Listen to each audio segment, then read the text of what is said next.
do you know what's worse than losing 2-1 to Monaco with 10 men? Losing to Lille 1-0 with 11 men, not 10 men. That is much worse. Real Madrid have been defeated by Lille 1-0 with 11 men. 2 weeks ago, the world was making fun of FC Barcelona because they lost to Monaco with 10 men by the 8th minute. Keep in mind that Monaco is a strong team and much stronger compared to Lille. Lille is a team that is around the middle of the table so far, while Monaco is dominating the French league alongside with PSG. So with Real Madrid having Kylian Mbappe, Rodrigo, Vinicius, Endrick, Bellingham, Camavinga, Tchouaméni, and having 11 men in total, they were supposed to defeat Lille by more than 2 goals at the very least, but they could not even get one against Lille, and they lost to them by a 1-goal margin. And like I've said, everybody was making fun of FC Barcelona a couple of days ago. But let me tell you, the season is long, and everybody eventually, every club is going to be exposed in some capacity. And so what I do want to do in this video is speak about Real Madrid's performance. I believe it's very important for us to discuss their current status because as Barcelona fans, as a team that likes to play beautiful football while at the same time bring results, it's important to understand what Real Madrid are doing and why they are falling short. Later in the video, we're also going to be talking about Lamine Yamal and Joan Laporta's target for the summer of 2025. It's going to be a very interesting video. I hope you guys do enjoy it. And so let's speak about Real Madrid. I have been looking at Real Madrid all season. I'm going to be very honest with you guys. I have been looking at least 5 to 6 games of Real Madrid so far because I want to analyze my opponent because eventually we are going to be playing against them. So I have been observing them, and one of the things that does stand out to me is I am seeing exactly what I expected to see with so many stars together, which means a lot of these players have been spending so much time, so much energy on the field trying to prove why they are the star of the show. When you have Mbappe, when you have Vinicius, Bellingham, Endrick, I see a lot of individual performances. I see a lot of self-interest. And to be honest, out of all players, Mbappe does seem the most unselfish player out of all. But in the end, it's a lot of individual performances coming from Real Madrid. And in the end, you just get a team that is not cohesive. They're not unified. Like if you look at the games, Vinicius really does like to play for himself. And the only player he does pass it to is Rodrigo. He barely does pass it with Kylian Mbappe. And the best duo that you can form at a team like Real Madrid is between Vinicius and Mbappe. But that chemistry is not working out. And so the best partner that Vinicius does have is Rodrigo. But here's the thing. Rodrigo sometimes does get left out. Like yes, he does get some minutes. He does have some important role, but it is not big enough. Rodrigo does deserve to see way more minutes than most of the players that Real Madrid do have. And that is because he scores goals. He provides assists. He's very efficient. And Vinicius does see that. The only good connection Mbappe does have is the one with Bellingham. And that's basically it. And then you have Endrick, who did have a situation, I believe it was like a game ago. He was dribbling the ball by himself. He could have passed it towards Bellingham. Bellingham was completely open, but he decided to have self-interest once again and shot the ball, but then missed. It could have been a goal for Real Madrid, but Endrick was self-interested and selfish. I did state this about a couple of months ago. I did say when a team does have multiple superstars, one of those players, or at the very least 2 of those players, are not going to be seen eye to eye because Vinicius wants to win the Ballon d'Oro. He wants to be the top scorer. You know who is also there in this team that wants to win the Ballon d'Oro, wants to be the top scorer? It is Kylian Mbappe. So Ancelotti has a huge task in front of him, and right now he has not been able to get all of these players to click. And then when you combine that with the atrocious defense that they have at the back that won the Champions League not too long ago, I'm like, what happened to this team? I do think that with this team that likes to sit back, play very bland football, and only wants to counterattack with about 1 to 2 players, the one player that you should be focusing on is Kylian Mbappe. The one player that knows how to dribble, that knows how to score, that is the fastest. You put that player in the best position to succeed. You put that player as the star of your team. I believe that you need to put Mbappe on the left wing position, regardless if that does affect Vinicius in some capacity, because with him playing on the left wing position, he becomes the best player in the world and the best in his position. He plays it better than Vinicius. It just does not make any sense to bring in a player like Mbappe and put him out of position. How are you not going to maximize his talent? Now, I know that going into like a couple of minutes into this video, it does seem like this is a Real Madrid channel and that I am a Real Madrid fan. But here's the thing. Part of the reason why I have so many critiques on this team is because this is the perfect example, my friends, okay? That it does not matter if you have the best team in the world in terms of superstars, right? It really does not matter, because if you have another team that plays unified and there's chemistry between all players and they believe that they can win, that team is usually going to beat you regardless whether you do have the best 5 players in the world. Barcelona is a team that does not have the best players in the world like Real Madrid, but they're bringing in much better results compared to Real Madrid, and that is because they work extremely hard. They work hard to also play well, and every player that plays for Barcelona right now die for this shirt, and that is why they are at the top of the league table and also doing very well in the Champions League besides the match against Monaco, where the loss against Monaco, which ended up 2-1, is really not that bad when you know that they played with 10 men. This team does have a fighting spirit, and Real Madrid do not have that.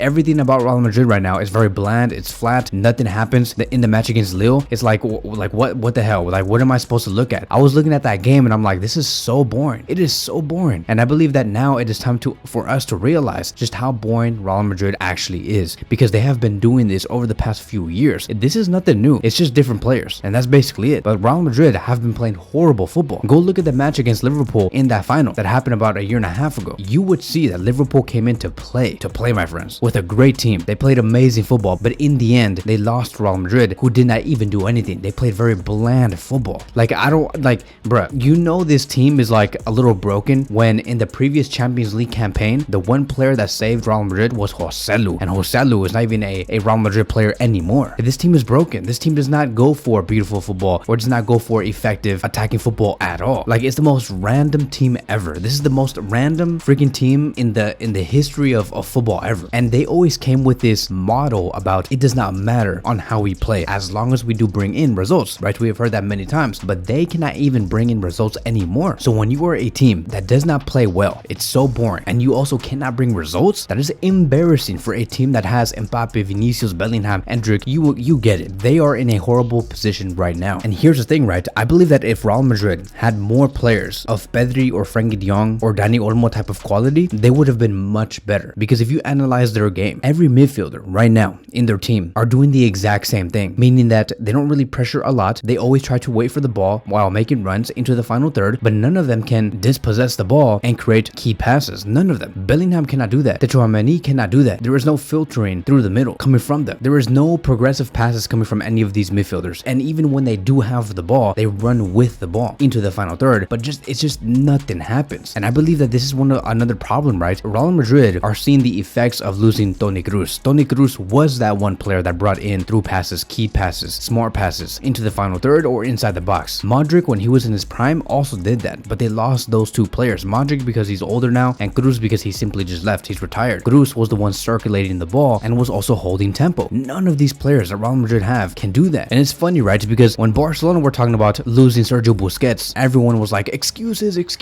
you guys are trash. You guys cannot cope with the fact that you guys lost the slowest central defensive midfielder ever. You guys are trash. You guys have always been trash. But then when it comes to Real Madrid and Kroos, seeing how they are being affected by Kroos' absence, no one says a damn thing. No one. Everybody's just being quiet. They're like, oh no, shh, be quiet. Let's not contradict ourselves. We're gonna look like hypocrites because, you know, this whole team between Kroos and Real Madrid is very similar to the one of Busquets and Barcelona. They're not saying nothing, but we know that's the problem. And so in the end, I want to give one conclusion before I go into the next conversation. Ancelotti to me is a great coach. Okay, like he has been in the coaching game for the past 25 years. He has coached great teams, right? We have seen him do it before. We have seen him like bring success with a very successful team, like let's say for example AC Milan, that had a lot of star power, like Kaká, Pirlo, Gattuso, Maldini, Nesta. He coached a team like that, so he has done this before, right? Coaching a team that did have a lot of superstars. But I'm gonna say that Ancelotti's run with Real Madrid is officially running out, and I think that you need to bring in a brand new coach and somebody like Xabi Alonso. Xabi Alonso from Bayer Leverkusen can bring you the enjoyable football, can bring you that transformative step that Real Madrid do need. I believe that Xabi Alonso does embody the qualities that is needed to lead a team into its brand new era, because everything that we're seeing right now with Ancelotti is a disgrace. It's embarrassing. It sucks. Okay, like I am, as a Barcelona fan, when I put on the Barcelona cap, I am so happy to see stuff like this, because now the world can see what the hell we were talking about in the past 4 to 5 months. But I believe that the future for them, it is Xabi Alonso, because you cannot continue in this way, because the one team that will continue to harm you in the league will be FC Barcelona, because now Barcelona finally do have things clicking for them with Hansi Flick. We have a very competitive team that will do damage against Real Madrid. Xabi Alonso is a very modern tactical coach that emphasizes high pressing, possession-based football. He's going to be wanting players with the style of Pedri or Gavi or Frenkie or Dani Olmo. So now let's move on towards the next conversation, and now let's talk about Lamine Yamal, because it says here, according to Fabrizio Romano, who has stated PSG internally considered making a record-breaking bid of over 200 million euros for Lamine Yamal. However, this never materialized into an official bid or negotiation. Barcelona and Lamine Yamal had no interest in entertaining any talks with other clubs. Yamal is considered as an untouchable part of Barcelona's project, and he's extremely happy at the club. For Barcelona, Lamine Yamal is crucial to their future, and they see him as the face of their new project. And so to me, I find find this very, very funny. Like, what a great joke coming from PSG. This is so funny because the fact that they think that they can bring in Lamine Yamal for around 250 million euros,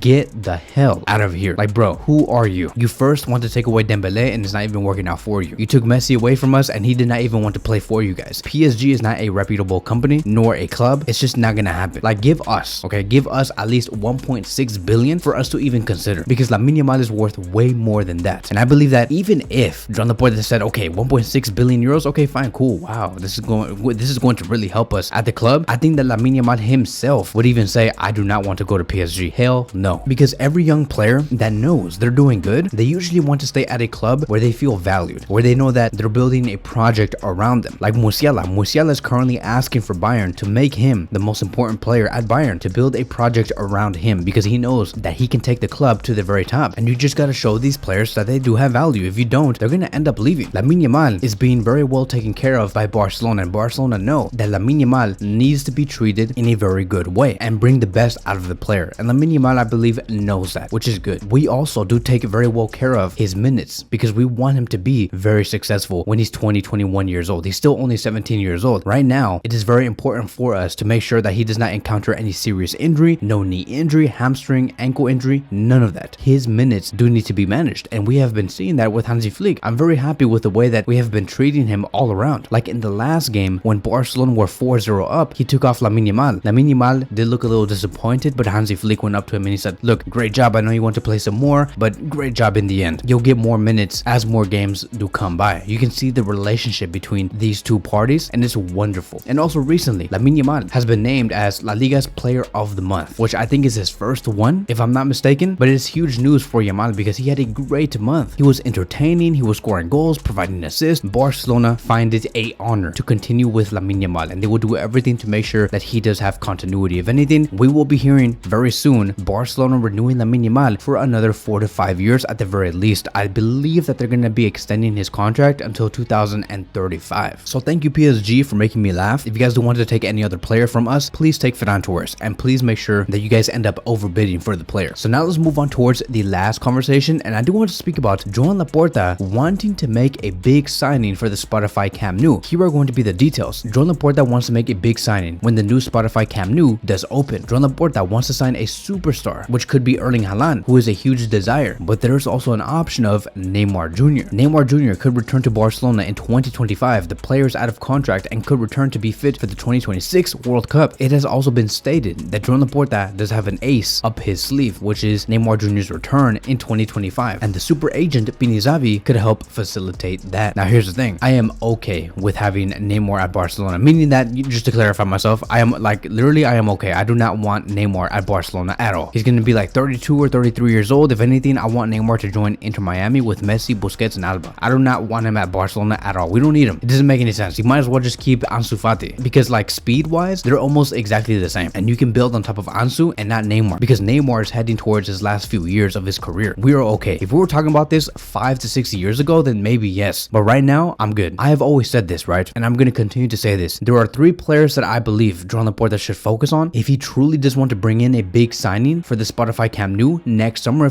in 2025. It's going to be either Erling Haaland or Musiala or Florian Wirtz. It's those 3 players. Like, I would not want to see Barcelona speak about anything else. It has to be one of those 3. I say this because Erling Haaland would be a great replacement for Lewandowski. If we cannot get that player and he wants to continue at Man City, fine, that's okay. Then we go for Musiala. Musiala has to be the main priority in my opinion. Musiala can be that player that plays on the left wing with Pedri and with Lamine Yamal, and with Lewandowski up top. I've already said this. When you have a team of Musiala, Pedri, and Lamine Yamal creating chances over and over again, being dominant on the ball, you have a super team. I believe that you would have such a good looking team that it would even compete with Real Madrid star-wise. And worst case scenario, if Musiala says, I do not want to come to Barcelona, I want to continue at Bayern for the next 9 years, we're like, okay, fine, then we go for Florian Wirtz, a player that can for sure play in either the central attacking midfield position or on the left wing position. We have also seen the player play on the right wing with Germany before, and so in the end he's very versatile. But I think that Barcelona do need to focus on having more players that specialize in a specific position compared to a player that is very versatile and can play in multiple positions, because to me, I do find Florian Wirtz's position and role very similar to Dani Olmo, and so we already have a Dani Olmo type of player. I would really lean towards either just signing Musiala or Erling Haaland. And so that is it. That is going to be wrapping up today's video. video. Thank you guys so much for watching, and I will see you guys in the next one.